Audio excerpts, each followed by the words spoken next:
নন interlocking এর কাজ চলছিল, এবার সেই সঙ্গে দোসর হলো কালবৈশাখী। শুক্রবার সকাল থেকেই কার্যত বন্ধ ছিল শিয়ালদা মেন শাখা ডাউন লাইনে ট্রেন চলাচল। সকাল 8টা নাগাদ ধীরে ধীরে ট্রেন চলাচল শুরু হয়েছে, যার ফলে অফিস যাত্রীরা তো বটেই, সমস্যায় পড়েছেন উচ্চ মাধ্যমিক পরীক্ষার্থীরা। শুক্রবার শিয়ালদা মেন শাখায় ভোগান্তি বাড়ার আশঙ্কা আগে থেকেই ছিল।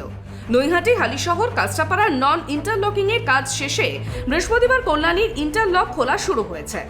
নৈহাটিতে এই কাজের সময় বেশি লেগেছিল, কারণ সেখানে 166টি মোটর পয়েন্ট রয়েছে।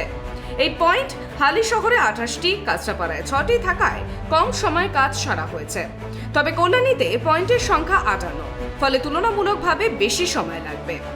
রেল সূত্রের খবর, এদিন দুদিন সমস্যা বাড়বে, তাতেও যদিবা কাজ চালানো যেত, দোসর হয়ে দেখা দিল এবার কালবৈশাখী। বৃহস্পতিবার শহরগুলিতে মরশুমের প্রথম ঝড় বৃষ্টি শুরু হয়, আর তাতেই একাধিক জায়গায় রেল লাইনে তার ছিঁড়েছে বলেই খবর, যার জেরে যে কটা লোকাল ট্রেন চলছিল সেটাও চালানো যায়নি। সকাল 8টা পর্যন্ত নৈহাটি থেকে শিয়ালদাগামী সব ট্রেন কার্যত বন্ধ ছিল। ডাউন লাইনে প্রথম ট্রেন চলাচল শুরু হয় 7টা 40 মিনিটে। সকাল 7টা 40 ব্যারাকপুর লোকালের আগে শিয়ালদাগামী কোনো ট্রেন চলেনি। তারপর ধীরে ধীরে ট্রেন চলাচল শুরু হলেও সেটা ভীষণ অনিয়মিত, যার জেরে প্রতিটি ট্রেনে অসম্ভব ভিড় ছিল। বহু স্টেশনে যাত্রীরা ট্রেনে উঠতে পারেননি, যার ফলে অফিস যাত্রীরা তো বটেই, সমস্যায় পড়েছেন উচ্চ মাধ্যমিক পরীক্ষার্থীরাও। বৃহস্পতিবার শহরতলিতে মরশুমের প্রথম ঝড় বৃষ্টি হয়েছে, তাতে একাধিক জায়গায় রেল লাইনে তার ছিঁড়েছে বলেই খবর, যার জেরে যে কটা লোকাল ট্রেন চলছিল সেটাও চালানো যায়নি। সকাল 8টা পর্যন্ত নৈহাটি থেকে শিয়ালদাগামী সব ট্রেন কার্যত বন্ধ ছিল।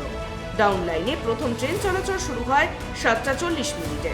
সকাল 7টা 40 ব্যারাকপুর লোকালের আগে শিয়ালদাগামী কোনো ট্রেন চলেনি।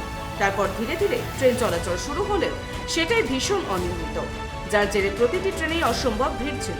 বহু স্টেশনে যাত্রীরা ট্রেনে উঠতে পারছেন না, যার ফলে অফিস যাত্রীরা তো বটেই, সমস্যায় পড়েছেন উচ্চ মাধ্যমিক পরীক্ষার্থীরাও।